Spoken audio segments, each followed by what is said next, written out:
इस वीडियो में हम लोग धर्म के बारे में जानेंगे।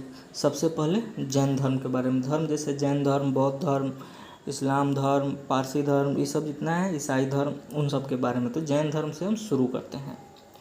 जैन धर्म के संस्थापक एवं प्रथम तीर्थकर ऋषभ देव थे। जैन धर्म के संस्थापक और प्रथम तीर्थकर कौन थे? ऋषभ देव थे। जैन धर्म के 23वें तीर्थंकर थे पार्श्वनाथ, जो काशी के इक्ष्वाकु वंशीय राजा अशोकसेन के पुत्र थे। अशोकसेन के कौन पुत्र थे? पार्श्वनाथ, जो जैन धर्म के 23वें तीर्थंकर थे। किस वंश से थे? इक्ष्वाकु वंश से थे। ठीक है। इन्होंने 30 वर्ष की अवस्था में संन्यास जीवन को स्वीकारा। इनके द्वारा दी गई शिक्षा थी हिंसा न करना, सदा सत्य बोलना, चोरी न करना तथा संपत्ति न रखना। ठीक है। अब देखिए, महावीर स्वामी जैन धर्म के 24वें एवं अंतिम तीर्थकर हुए। महावीर स्वामी जैन धर्म के 24वें एवं अंतिम तीर्थकर हुए। देखिए, महावीर का जन्म 540 ईसा पूर्व में कुंडग्राम, जो वैशाली में है, वहाँ हुआ था। कहाँ हुआ था? कुंडग्राम, जो वैशाली जिला में है। 540 ईसा पूर्व। ईसा पूर्व तो आप लोग जानते ही होंगे कि किसको कहा जाता है। जैसे देखिए, आज 2022 चल रहा है, तो कभी तो 1 तारीख हुआ होगा, 1 जनवरी वर्ष 0 रहा होगा। ठीक है। तो हम 1 तारीख से शुरू किए, 1 जनवरी जब 31 दिसंबर आया होगा तो पहला साल पूरा हुआ होगा। ठीक है। तो उस दिन से आज तक कितना हो गया? 2022। तो ये जब 1 शुरू हुआ था, 1 जनवरी पहला दिन, पहला तारीख, उससे 540 वर्ष पहले की बात हो रही है। उसी को ईसा पूर्व बोला जाता है। ठीक है। इनके पिता सिद्धार्थ गात्रिक कुल के सरदार थे और माता त्रिशला लिच्छवी राजा चेटक की बहन थी। महावीर की पत्नी का नाम यशोदा एवं पुत्री का नाम अनुज्या प्रियदर्शिनी था। महावीर की पत्नी का नाम यशोदा और पुत्री का नाम अनुज्या प्रियदर्शिनी था। महावीर के बचपन का नाम वर्धमान था। इन्होंने 30 वर्ष की उम्र में माता पिता की मृत्यु के पश्चात अपने बड़े भाई नंदीवर्धन से अनुमति लेकर संन्यास जीवन को स्वीकारा था। कब? 30 वर्ष की उम्र में उनके बड़े भाई थे नंदीवर्धन। 12 वर्षों की कठिन तपस्या के बाद महावीर को जिरिम्भिक के समीप ऋजुपालिका नदी के तट पर साल वृक्ष के नीचे, कौन वृक्ष? साल वृक्ष के नीचे तपस्या करते हुए संपूर्ण ज्ञान का बोध हुआ।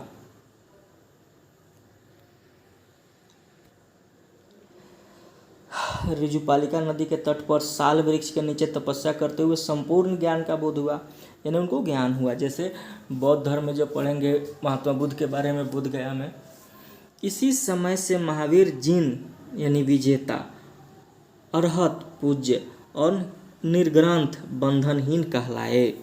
उसी समय से जब इनको ज्ञान हो गया, तब से महावीर ने अपना उपदेश प्राकृतिक अर्धमागधी भाषा में दिया।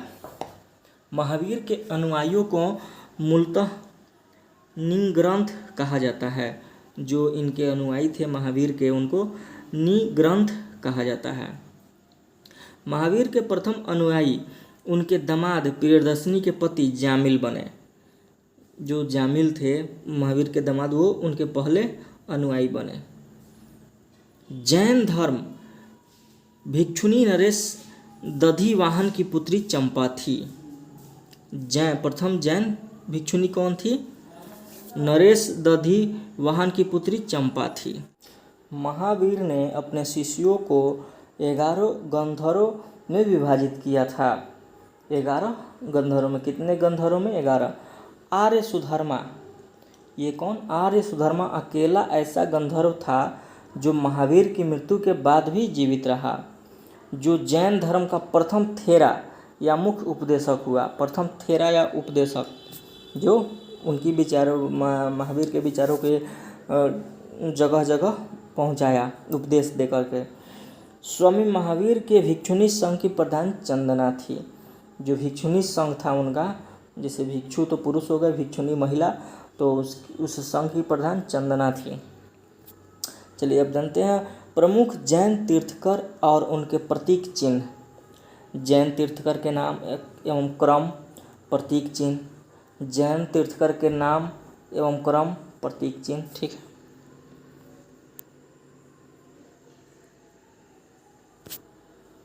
देखिए ऋषभदेव, ये सबसे पहले वाले क्या थे? तीर्थकर थे।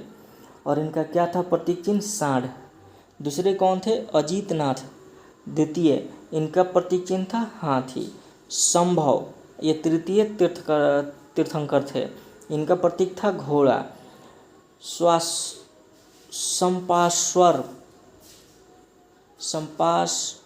पार्श्व सप्तम थे, ये संपार्श्व सप्तम थे, इनका स्वास्तिक था चिन्ह शांति 16वां, इनका प्रतीक चिन्ह हिरण था। अरनाथ 18वां थे मीन। नामी 21वें थे नीलकमल। अरिष्ट नेमी 22वें थे शंख। पार्श्व 23वें थे सर्प। महावीर 24वें तीर्थंकर थे, इनका क्या था? सिंह। दो जैन तीर्थंकरों ऋषभदेव एवं अरिष्टनेमी के नामों का उल्लेख ऋग्वेद में मिलता है। अरिष्टनेमी को भगवान कृष्ण का निकट संबंधी माना जाता था। लगभग 300 ईसा पूर्व में मगध में 12 वर्षों का भीषण अकाल पड़ा। 12 वर्षों का भीषण अकाल पड़ा। कब? 300 ईसा पूर्व में, जिसके कारण भद्रबाहु अपने शिष्यों सहित कर्नाटक चले गए, किंतु कुछ अनुयायी स्थूलभद्र के साथ मगध में ही रुक गए। भद्रबाहु के वापस लौटने पर मगध के साधुओं से उनका गहरा मतभेद हो गया, जिसके परिणाम स्वरूप जैन मत, अब देखिए दो भाग में ही भी बंटता है, श्वेतांबर और दिगंबर। जैन मत श्वेतांबर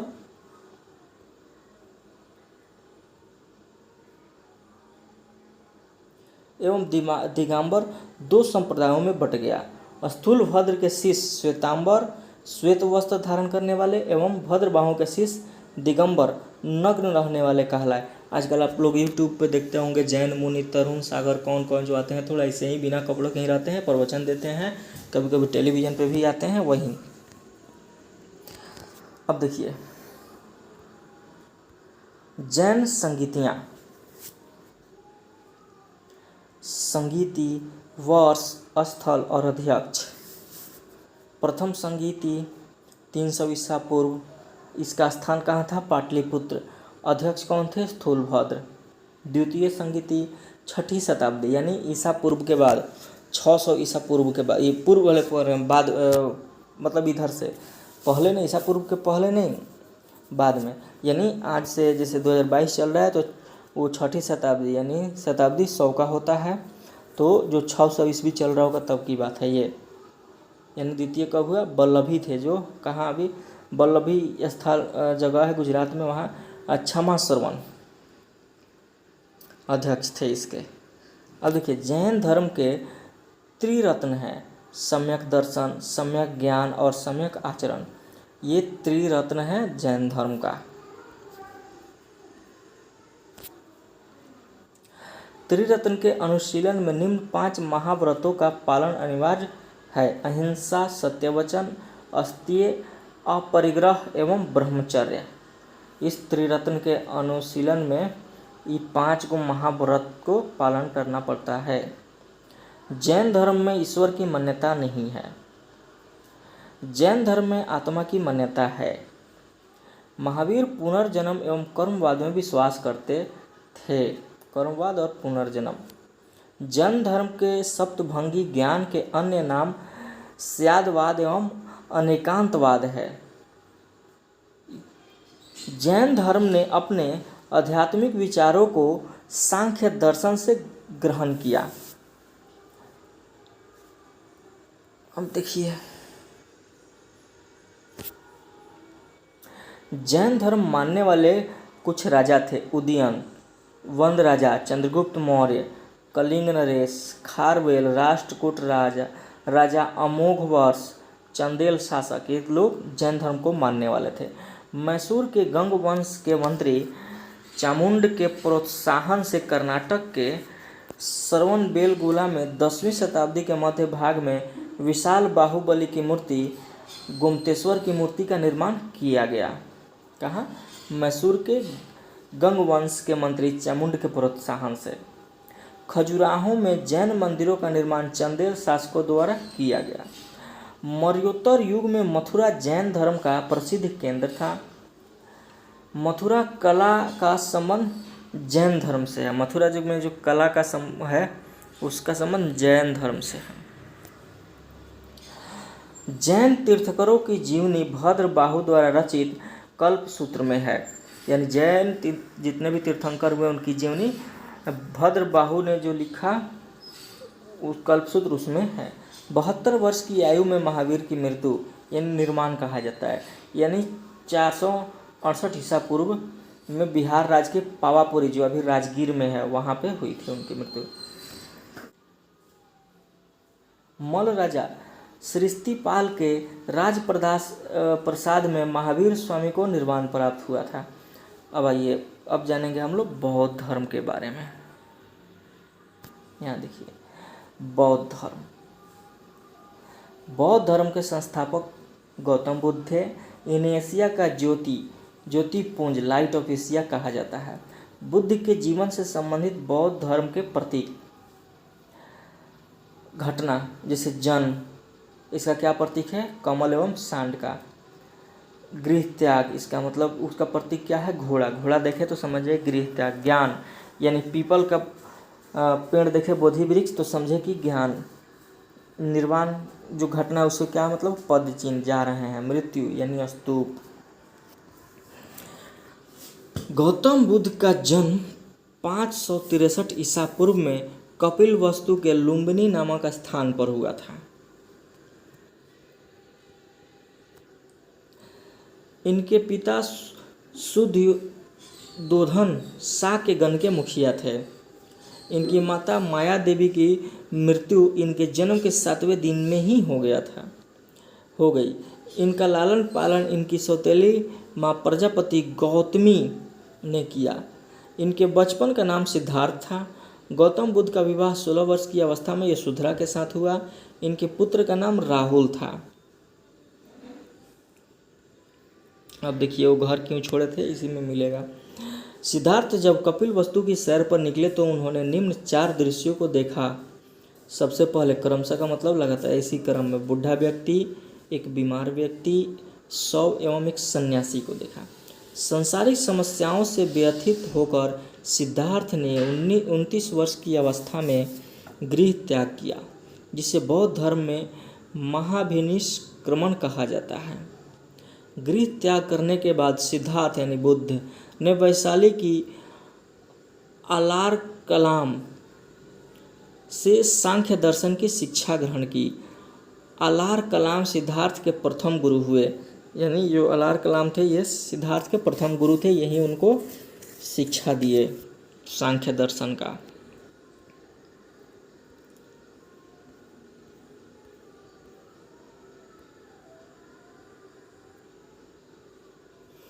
आलार कलाम के बाद सिद्धार्थ ने राजगीर के रुद्र करामपुत से शिक्षा ग्रहण की। उरुवेला में सिद्धार्थ को कौंडिन्य, वंपा, भादिया, महानामा एवं असागी नामक 5 साधक मिले। देखिए उरुवेला क्या है? एक स्थान। वहाँ पे सिद्धार्थ को कौन मिले?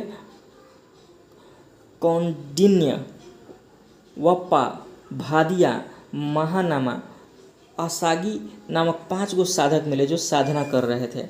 बिना अन्न जल ग्रहण किए 6 वर्ष की कठिन तपस्या के बाद 35 वर्ष की आयु में वैशाख की पूर्णिमा की रात निरंजना यानी फल्गु नदी के किनारे जो गया में है, पीपल वृक्ष के नीचे सिद्धार्थ को ज्ञान प्राप्त हुआ। फल्गु नदी का एक और नाम क्या है? निरंजना। ज्ञान प्राप्ति के बाद सिद्धार्थ बुद्ध के नाम से जाने गए। वह स्थान बोधगया कहलाया।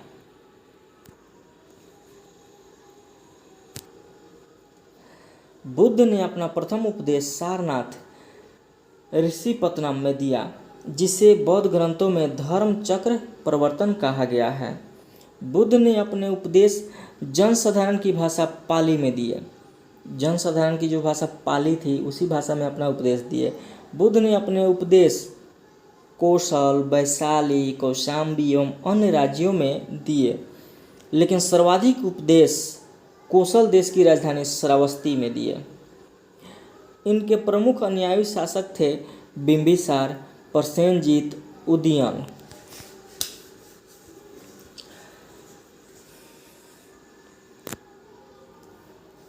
बुद्ध की मृत्यु 80 वर्ष की अवस्था में 483 ईस्वी पूर्व में कुशीनगर, देवरिया जिला में जो उत्तर प्रदेश में है, चुंदा द्वारा अर्पित भोजन करने के बाद हो गई। चुंद द्वारा, जिसे बौद्ध धर्म में महापरिनिर्वाण कहा गया है। जो लोग मतलब प्राण त्यागते हैं, शरीर को छोड़ते हैं, आत्मा निकलती है, उसे महापरिनिर्वाण कहते हैं बौद्ध धर्म के लोग। मल्लों ने अत्यंत सम्मानपूर्वक बौद्ध का अत्यंत संस्कार किया। एक अनुश्रुति के अनुसार, मतलब कहा हुआ बात, मृत्यु के बाद बुद्ध के शरीर के अवशेषों को 8 भागों में बांटकर उन पर 8 स्तूपों का निर्माण कराया गया। वैसे कहा जाता है बुद्ध के जन्म एवं मृत्यु की तिथि को चीनी परंपरा के कैंटोन अभिलेख के आधार पर निश्चित किया गया है।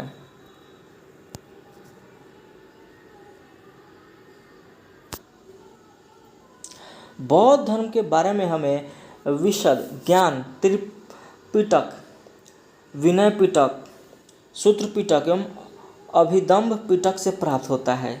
ये त्रिपिटक है, एगो, दूगो, तीन गो, ये तीनों मिलकर इसको त्रिपिटक कहते हैं। विनय पिटक, सूत्र पिटक एवं अभिदम्भ पिटक से प्राप्त होता है। इसमें बौद्ध धर्म के बारे में बताया गया है।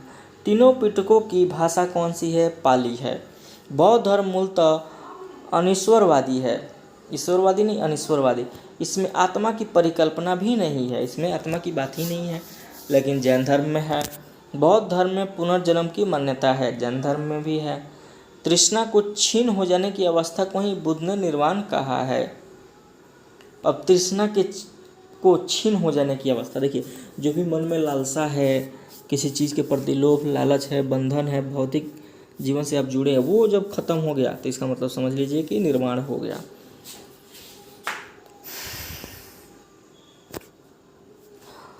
विश्व दुखों से भरा है का सिद्धांत बुद्ध ने उपनिषद से लिया। बुद्ध के अनुयायी 2 भागों में विभाजित थे, एक भिक्षुक और दूसरा उपासक।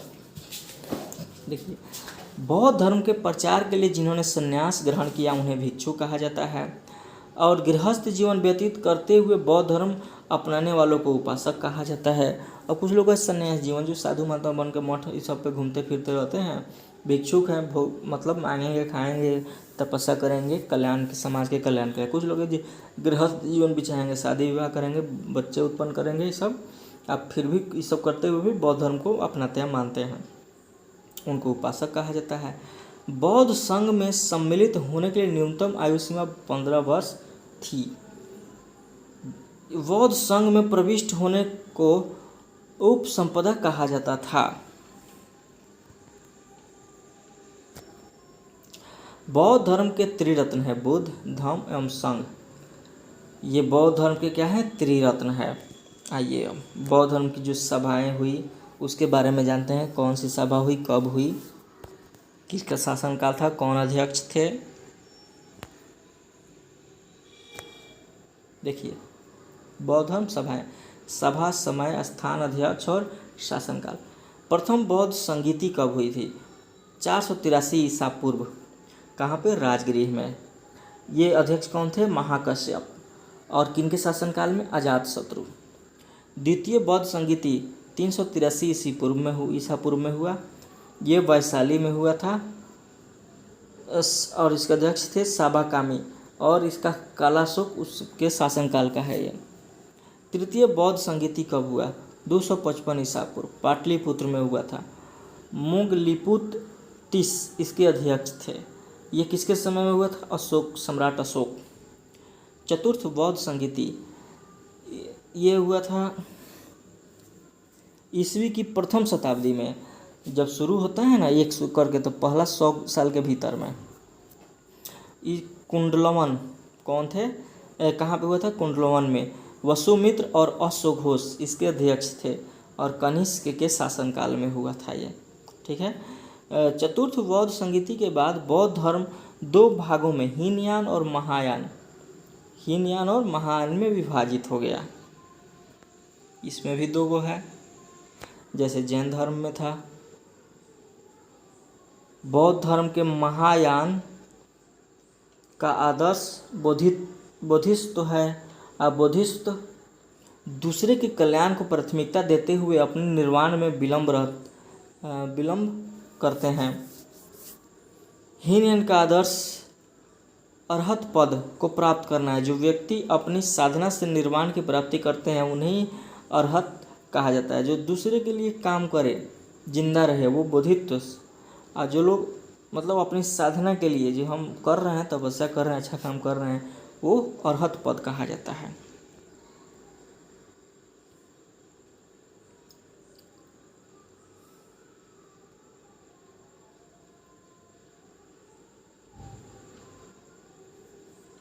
धार्मिक जुलूस का प्रारंभ सबसे पहले बौद्ध धर्म के द्वारा प्रारंभ किया गया।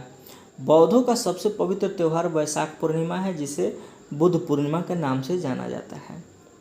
इसका महत्व इसलिए है कि बुद्ध पूर्णिमा के दिन ही बुद्ध का जन्म, ज्ञान की प्राप्ति एवं महापरिनिर्वाण की प्राप्ति हुई थी। यानी जुलूस वाला काम जो लोग निकालते हैं रामनवमी के दिन, महावीर जी के दिन, महावीर जयंती के दिन, वहीं तो जुलूस सबसे पहले बौद्ध धर्म के द्वारा ही शुरू किया गया था। बौद्ध ने सांसारिक दुखों के संबंध में 4 आर्य सत्यों का उपदेश दिया है। ये है दुख समुदाय, दुख निरोधगामिनी प्रतिपदा। ये क्या है? ये उपदेश दिए थे इसी पे।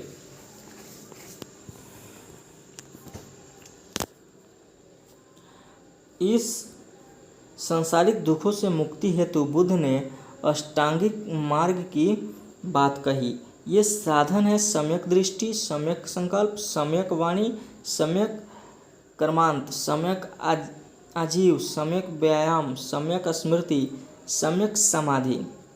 ये अष्टांगिक मार्ग है किसी का मुक्ति के लिए, दुख से बाहर निकलने के लिए। इसको अपना लिए तो आपको दुख होगा ही नहीं। बुद्ध के अनुसार अष्टांगिक मार्गों के पालन करने के उपरांत मनुष्य की भव तृष्णा नष्ट हो जाती है और उससे निर्वाण प्राप्त हो जाता है। इसको अगर अपना लिए इस 8 को, तो आपकी दुख ही खत्म हो जाता है और उसी समय आपका निर्वाण हो जाता है।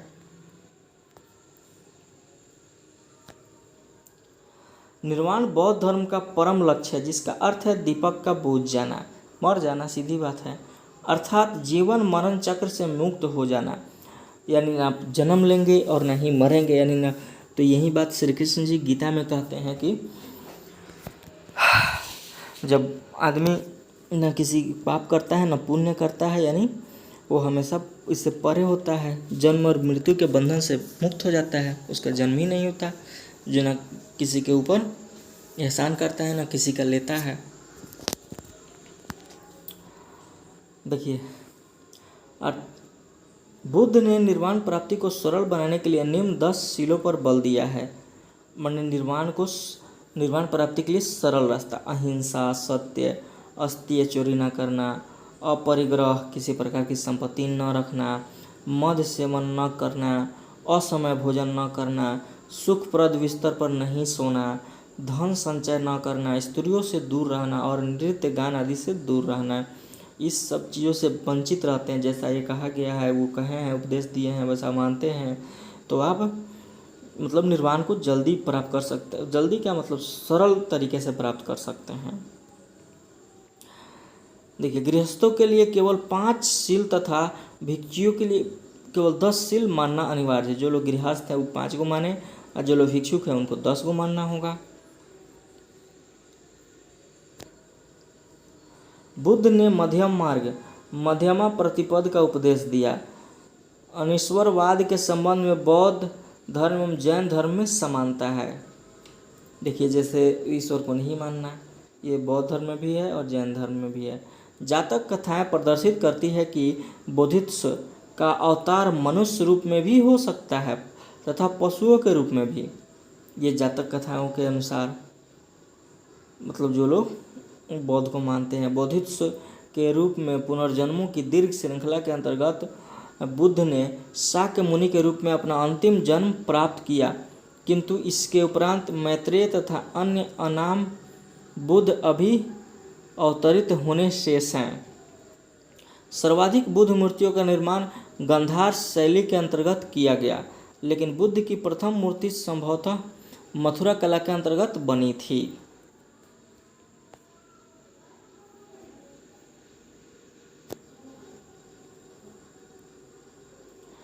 तिब्बत, भूटान एवं पड़ोसी देशों में बौद्ध धर्म का प्रचार पद्म संभव गुरु रिनपांच ने किया। इनका संबंध बौद्ध धर्म के वज्रयान शाखा से था। इनकी 130 फीट ऊंची मूर्ति हिमाचल प्रदेश के रेवाल सर झील में है। भारत में उपासना की जाने वाली प्रथम मूर्ति संभवतः बुद्ध की थी, मतलब पहला मूर्ति इन्हीं का था जिनकी उपासना किया गया, मतलब संभवतः। अब चलिए, भारत के महत्वपूर्ण बौद्ध मठ। अब देखिए मठ कहाँ पे है ये और राज्य। टाबो मठ, तबो गांव, स्पीति घाटी जो हिमाचल प्रदेश में है। नामग्याल मठ धर्मशाला में है जो हिमाचल प्रदेश में है। हेमिस मठ लद्दाख में है, जम्मू कश्मीर में है। थिक्से मठ लद्दाख में है, जम्मू कश्मीर में है। सासुर मठ लाहौल स्पीति हिमाचल प्रदेश में है। मिड्रलिंग मठ देहरादून में है जो उत्तराखंड में है। रूमटेक मठ गंगटोक जो सिक्किम में है। तवांग मठ अरुणाचल प्रदेश में है। स्थान अरुणाचल प्रदेश जो अरुणाचल प्रदेश राज्य में है। नाम ड्रोलिंग मठ मैसूर में जो कर्नाटक में है। बोधि मंडा मठ बोध गया में है जो बिहार में है, गया जिले में। अब देखिए, अब शैव धर्म के बारे में जानते हैं।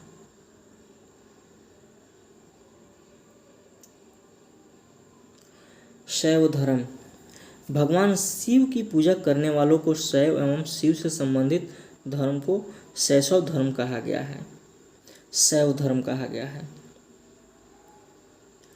शिवलिंग उपासना का प्रारंभिक पुरातात्विक साक्ष्य हड़प्पा संस्कृति के अवशेषों से मिलता है। ऋग्वेद में शिव के लिए रुद्र नाम देवता का उल्लेख है। रुद्र भगवान शिव के लिए इस शब्द का प्रयोग किया जाता है।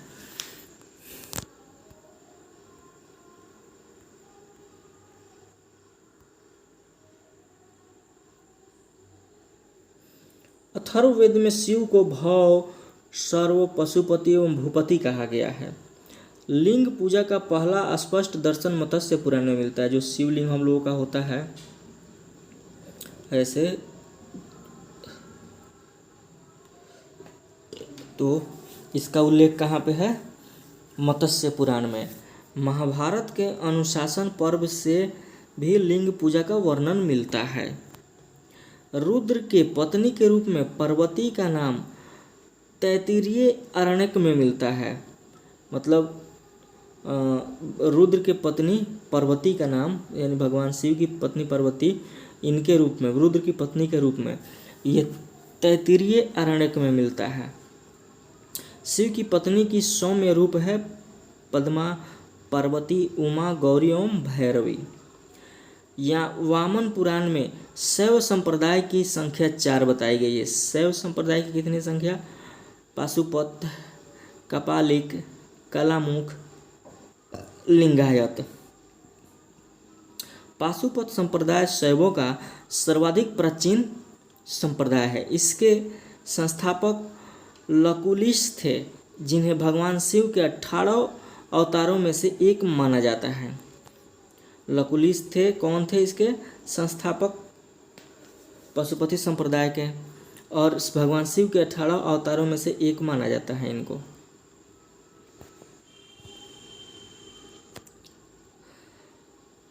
पाशुपत संप्रदाय के अनुयायियों को पंचार्थिक कहा गया है। इस मत का प्रमुख सैद्धांतिक ग्रंथ पाशुपत सूत्र है।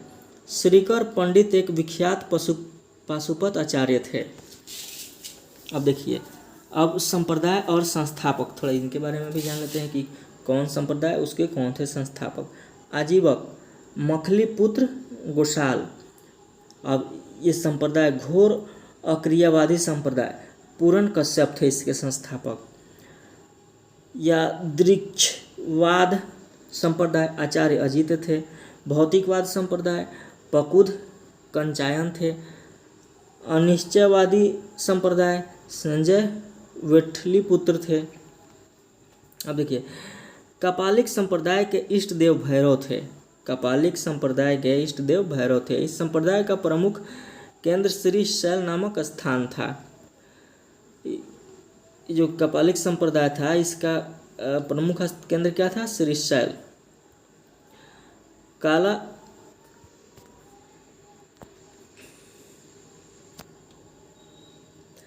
कालामुख संप्रदाय के अनुयायियों को शिव पुराण में महाव्रत धर कहा गया है।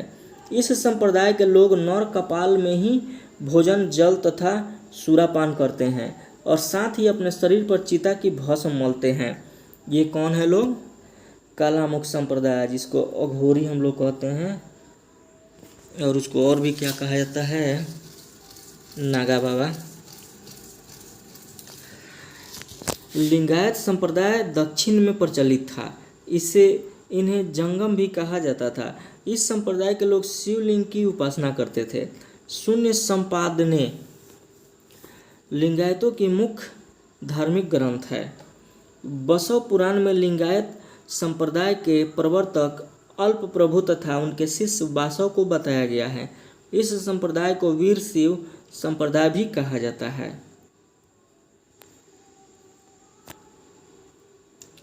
10वीं शताब्दी में मत्स्य इंद्रनाथ ने नाथ संप्रदाय की स्थापना की। इस संप्रदाय का व्यापक प्रचार प्रसार बाबा गोरखनाथ के समय में हुआ। दक्षिण भारत में शैव धर्म चालुक्य, राष्ट्रकूट, पल्लव एवं चोलों के समय लोकप्रिय रहा। पल्लव काल में शैव धर्म का प्रचार प्रसार नयनारों द्वारा किया गया। नयनार संतों की संख्या 63 बताई गई है, जिनमें अपार, तुरुज्ञान, संबंदर एवं सुंदर मूर्ति आदि के नाम उल्लेखनीय है। एलोरा के प्रसिद्ध कैलाश मंदिर का निर्माण राष्ट्रकूटों ने करवाया था। चोल शासक राजराज प्रथम ने तंजौर के में प्रसिद्ध राजराजेश्वर शैव मंदिर का निर्माण कराया, जिसे बृहदीश्वर मंदिर के नाम से भी जाना जाता है।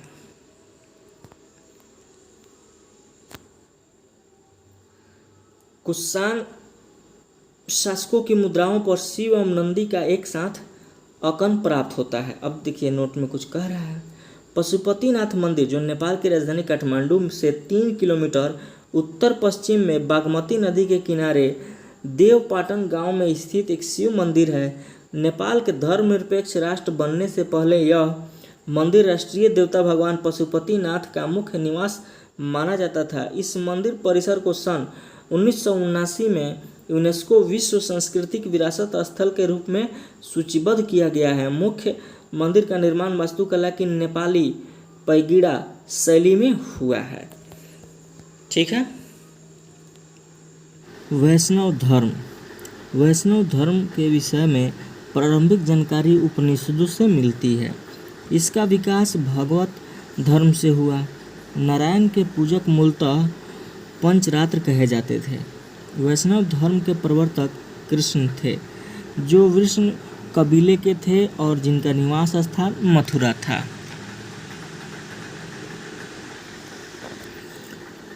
कृष्ण का उल्लेख सर्वप्रथम छंदोग्य उपनिषद में देवकी पुत्र और अंगिरस के शिष्य के रूप में हुआ। वासुदेव कृष्ण का सबसे प्रारंभिक उल्लेख वेशनगर स्तंभ अभिलेख में पाया गया है। अब देखिए, विष्णु के 10 अवतारों का उल्लेख मत्स्य पुराण में मिलता है। भगवान विष्णु 10 अवतार इस प्रकार है: मत्स्य, कूर्म, वराह, नरसिंह, वामन, परशुराम, राम, बलराम, बुद्ध एवं कल्कि अवतार। गुप्त काल में विष्णु का वराह अवतार सर्वाधिक प्रसिद्ध था। वैष्णव धर्म में ईश्वर को प्राप्त करने के लिए सर्वाधिक महत्व भक्ति को दिया गया है।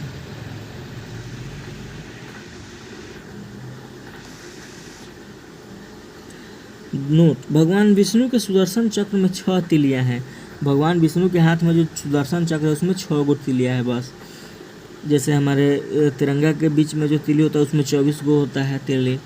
प्रमुख संप्रदाय, मत एवं आचार्य। ये वैष्णव संप्रदाय, इनका मत विशिष्टाद्वैत था। आचार्य कौन थे? रामानुज। ब्रह्म संप्रदाय, दैत मत आनंद तीर्थ आचार्य थे। रुद्र संप्रदाय, शुद्धाद्वैत वल्लभाचार्य इसके आचार्य थे।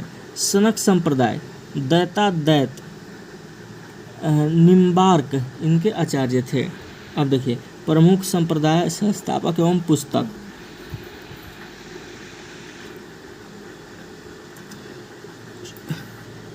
प्रमुख संप्रदाय में बरकरी, इसके संस्थापक थे नामदेव। श्री वैष्णव, इसके संस्थापक थे रामानुज। ये ब्रह्मसूत्र पुस्तक में मिलता है। परमार्थ, इसके संस्थापक थे रामदास। ये दासबोध पुस्तक में मिलता है। राम भक्त, रामानंद, अध्यात्म रामायण बुक में मिलता है। अंकोर वाट का मंदिर कंबोडिया, कंबोज के राजा सूर्यवर्मा II जो 1113 से 1150 ईस्वी में बनवाया था। इस मंदिर में लगभग 10.5 फीट ऊंची भगवान विष्णु की मूर्ति स्थापित है। ठीक है, तो आइए अब हम जानते हैं इस्लाम के बारे में। इस्लाम धर्म के संस्थापक हजरत मोहम्मद साहब थे।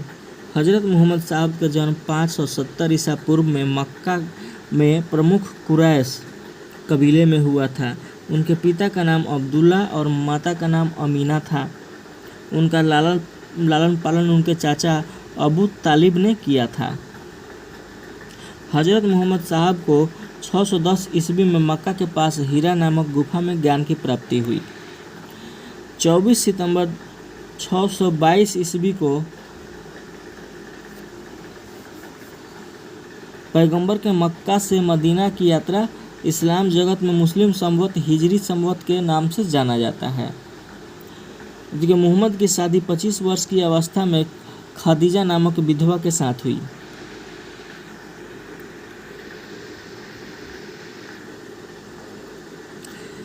मोहम्मद की पुत्री का नाम फातिमा एवं दामाद का नाम अली है। देवदूत जिब्रियल ने पैगंबर मोहम्मद साहब को कुरान अरबी भाषा में संप्रेषित की।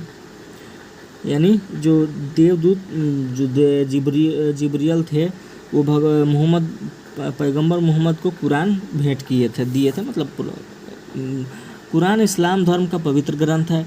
यह पवित्र ग्रंथ 114 अध्यायों में बटी हुई है। इसमें 6360 पद है। पैगंबर मोहम्मद साहब ने कुरान की शिक्षाओं का उपदेश दिया। हजरत मोहम्मद साहब की मृत्यु 8 जून 632 ईस्वी को हुई। उन्हें मदीना में दफनाया गया।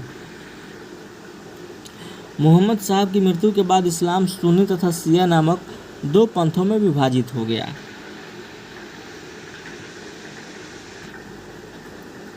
सुन्नी उन्हें कहते हैं जो सुन्ना में विश्वास करते हैं। सुन्ना पैगंबर मोहम्मद साहब के कथनों तथा कार्यों का विवरण है। शिया अली की शिक्षाओं में विश्वास करते हैं तथा उन्हें मोहम्मद साहब का न्याय सम्मत उत्तराधिकारी मानते हैं। अली मोहम्मद साहब के दामाद थे। मैंने इन्हीं की शिक्षा के लिए को आधार मानते हैं, उनमें विश्वास करते हैं शिया समुदाय के लोग। अली की 661 ईस्वी में हत्या कर दी गई। अली के पुत्र हुसैन की हत्या 680 में करबला इराक नामक स्थान पर कर दी गई। इन दोनों हत्या ने शिया को निश्चित मत का रूप दे दिया।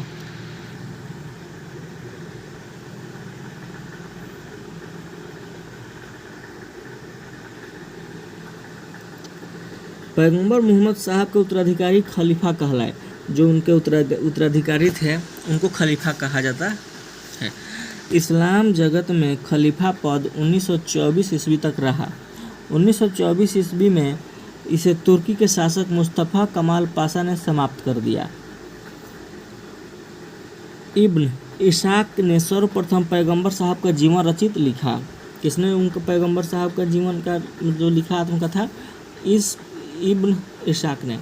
मोहम्मद साहब पैगंबर के जन्मदिन पर ईद ए मिलाद उन नबी पर्व मनाया जाता है। ईद भारत में सर्वप्रथम इस्लाम का आगमन अरबों के जरिए हुआ। 712 ईस्वी में अरबों ने सिंध जीत लिया और सबसे पहले भारत के इसी भाग में इस्लाम का एक महत्वपूर्ण धर्म बना।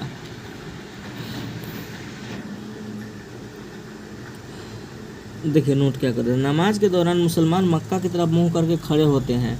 भारत से मक्का पश्चिम की ओर पड़ता है। मक्का की ओर की दिशा को किबला कहा जाता है। अब आइए ईसाई धर्म के बारे में जानते हैं। ईसाई धर्म के संस्थापक ईसा मसीह हैं। वह प्रमुख ग्रंथ बाइबिल है। ईसा मसीह का जन्म जेरूशलेम के निकट बैथलेहम नामक स्थान पर हुआ था। ईसा के जन्म दिवस को क्रिसमस के रूप में मनाया जाता है। ईसा मसीह के माता का नाम मैरी और पिता का नाम जोसेफ है। ईसा ने अपने जीवन के प्रथम 30 वर्ष एक बढ़ई के रूप में बैथलेहम के निकट नाजरेथ में बिताए। ईसा मसीह के प्रथम 2 शिष्य थे, एंड्रयूस एवं पीटर। ईसा मसीह को सूली पर रोमन गवर्नर पोंटियस ने चढ़ाया।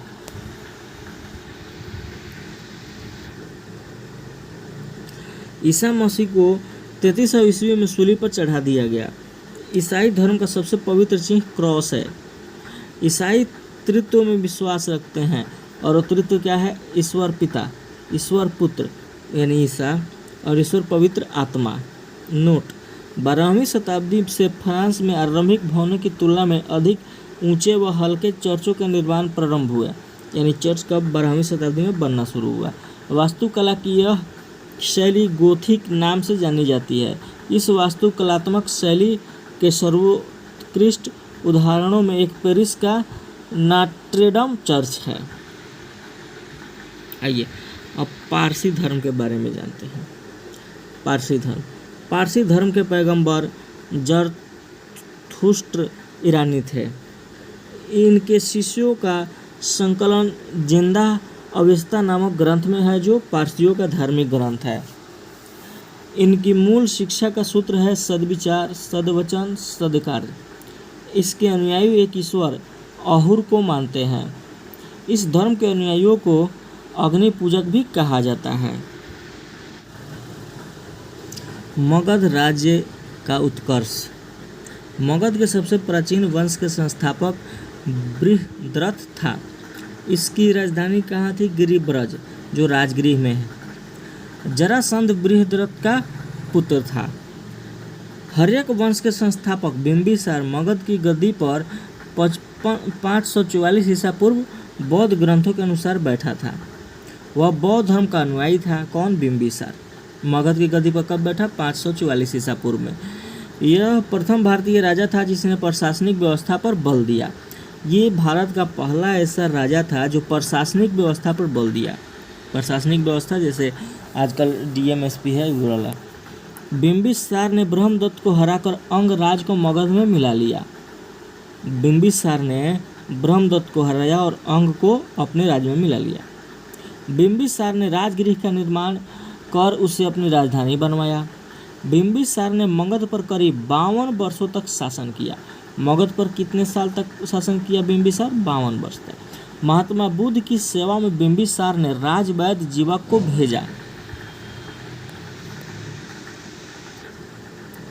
देखिए ये महात्मा बुद्ध इसी के शासनकाल के समय में समकक्ष थे। बिंबिसार ने राजवैद्य जीवक को उनकी सेवा के लिए भेजा था। अवंती के राजा प्रद्योत जब पांडु रोग से ग्रसित थे तो उस समय भी बिंबिसार ने जीवक को उनकी सेवा शुश्रूषा के लिए भेजा था। बिंबिसार ने वैवाहिक संबंध स्थापित कर अपने साम्राज्य का विस्तार किया। इसने कौशल नरेश प्रसेनजीत की बहन महाकोशला से, वैशाली के चेटक की पुत्री चेलना से तथा मद्र देश आधुनिक पंजाब की राजकुमारी क्षेमा से शादी की। 3 गो शादी किया था। बिंबिसार की हत्या उसके पुत्र अजातशत्रु ने कर दी और वह 493 ईसा पूर्व में मगध की गद्दी पर बैठ गया। यही अजातशत्रु बिंबिसार का बेटा था जो बाप को मार के खुद गद्दी पे 493 में बैठा।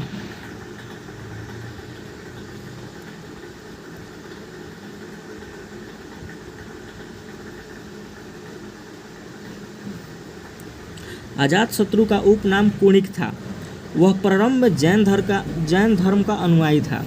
अजातशत्रु ने 32 वर्षों तक मगध पर शासन किया। अजातशत्रु के सुयोग मंत्री का नाम वर्षकार था। इसी की सहायता से अजातशत्रु ने वैशाली पर विजय प्राप्त की।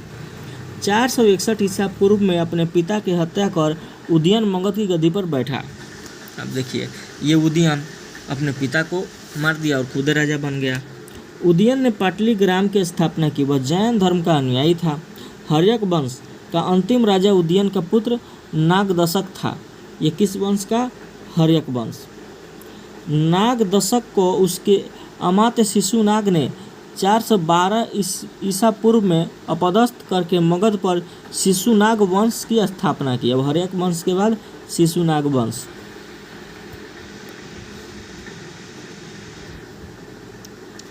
शिशुनाग ने अपनी राजधानी पाटलिपुत्र से हटाकर वैशाली में स्थापित की। शिशुनाग का उत्तराधिकारी कौन था? कलाशोक पुनः राजधानी को पाटलिपुत्र ले गया। शिशुनाग वंश का अंतिम राजा नंदीवर्धन था और नंद वंश का संस्थापक महापद्म नंद था। नंद वंश का अंतिम शासक घनानंद था। वह सिकंदर का समकालीन था। इसे चंद्रगुप्त मौर्य ने द्वितीय युद्ध में पराजित किया और मगध पर एक नए वंश मौर्य वंश की स्थापित की। किसने? नंद वंश का अंतिम शासक घनानंद था। इसको ये जो था सिकंदर के समकालीन था और चंद्रगुप्त मौर्य ने नंद वंश को हरा के और मगध पर नया वंश यानी मौर्य वंश का स्थापना किया। ठीक है।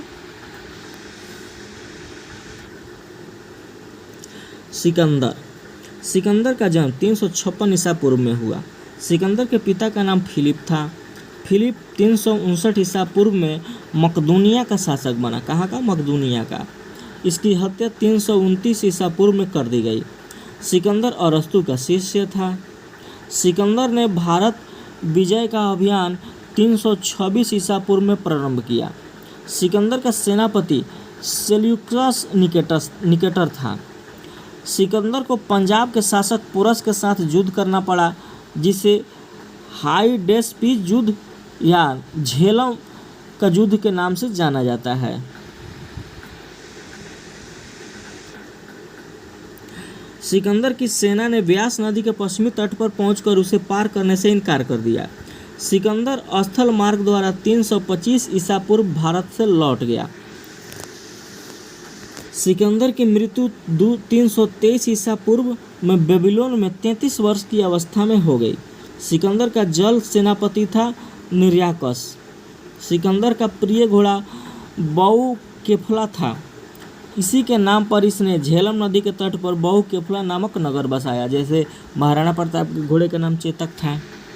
आइए, मौर्य साम्राज्य। मौर्य वंश का संस्थापक चंद्रगुप्त मौर्य का जन्म 345 ईसा पूर्व में हुआ था। जस्टिन ने चंद्रगुप्त मौर्य को सेंड्रोकोटस कहा है, जिसकी पहचान विलियम जोन्स के चंद्रगुप्त मौर्य से की है। विशाखादत्त कृत मुद्रा राक्षस में चंद्रगुप्त मौर्य के लिए वृषल आशय निम्न कुल में उत्पन्न शब्द का प्रयोग किया गया है। घनानंद को हराने में चाणक्य यानी कौटिल्य विष्णुगुप्त ने चंद्रगुप्त मौर्य की मदद की थी, जो बाद में चंद्रगुप्त का प्रधानमंत्री बना।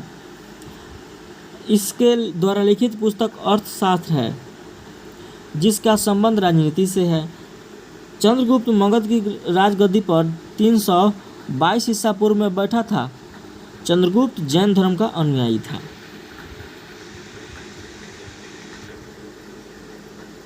चंद्रगुप्त ने अपना अंतिम समय कर्नाटक के सरवन बेलगोला नामक स्थान पर बिताया।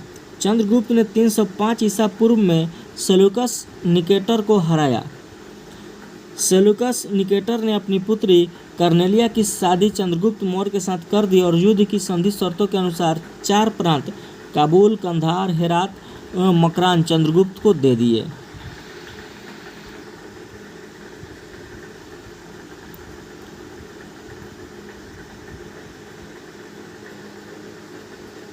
चंद्रगुप्त मौर्य ने जैनी गुरु भद्रबाहु से जैन धर्म की दीक्षा ली थी।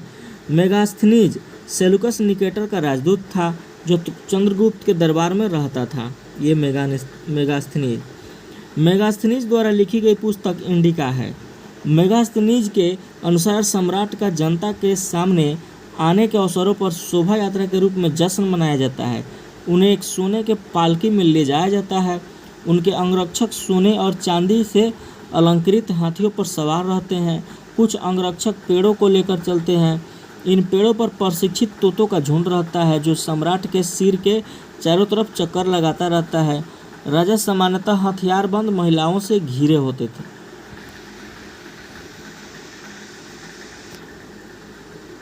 उनके खाना खाने से पहले खास नौकर उस खाने को चखते हैं। वे लगातार 2 रात तक एक ही कमरे में नहीं सोते थे।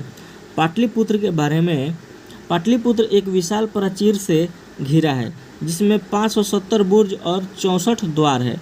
2 और 3 मंजिल वाले घर लकड़ी और कच्ची ईंटों से बने हैं। राजा का महल भी काठ का बना है जिसे पत्थर की नक्काशी से अलंकृत किया गया है। यह चारों तरफ उद्यानों और चिड़ियों के लिए बने बसेरों से घिरा है। चंद्रगुप्त मौर्य और सेकुलस के बीच हुए युद्ध का वर्णन एपियानस ने किया है। प्लूटार्क के अनुसार चंद्रगुप्त ने सेलुकस को 500 हाथी उपहार में दिए थे।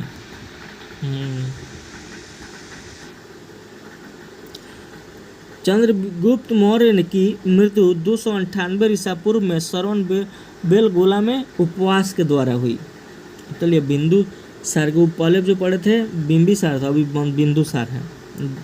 चंद्रगुप्त मौर्य का उत्तराधिकारी बिंदुसार हुआ जो 298 ईसा पूर्व में मगध की राजगद्दी पर बैठा।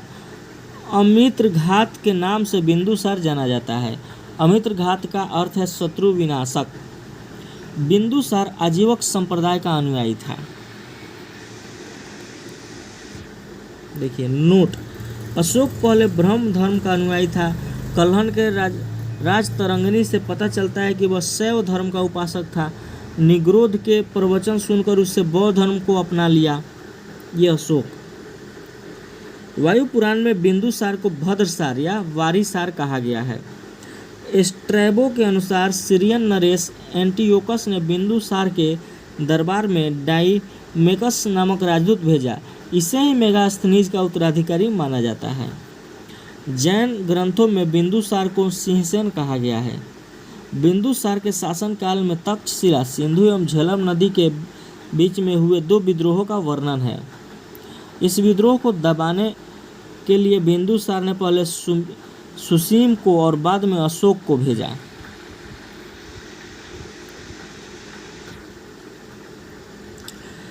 एथिनियस के अनुसार बिंदुसार ने सीरिया के शासक एंटियोकस I से मदिरा, सूखे अंजीर एवं दार्शनिक भेजने की प्रार्थना की। बौद्ध विद्वान तारानाथ ने बिंदुसार को 16 राज्यों का विजेता बताया है। अब चलिए अशोक के बारे में जानते हैं। बिंदुसार का उत्तराधिकारी अशोक महान हुआ जो 269 ईसा पूर्व में मगध की राजगद्दी पर बैठा। अशोक की माता का नाम शुभद्रांगी था। दिव्यावदान के अनुसार राजगद्दी पर बैठने के समय अशोक अवंती का राज्यपाल था। मास्की एवं गुर्जरा अभिलेख में अशोक का नाम अशोक मिलता है। पुराणों में अशोक को अशोक वर्धन कहा गया है। अशोक ने अपने अभिषेक के 8 वर्ष बाद लगभग 261 ईसा पूर्व में कलिंग पर आक्रमण किया और कलिंग की राजधानी तोसली पर अधिकार कर लिया। ये कहाँ मिलता है? इसका उल्लेख है 13वें शिलालेख में।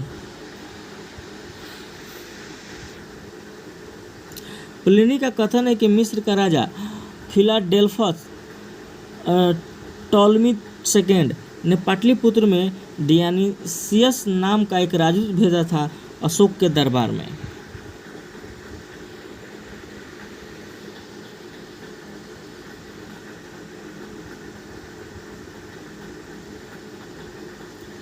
उपगुप्त नामक बौद्ध भिक्षु ने अशोक को बौद्ध धर्म की दीक्षा दी।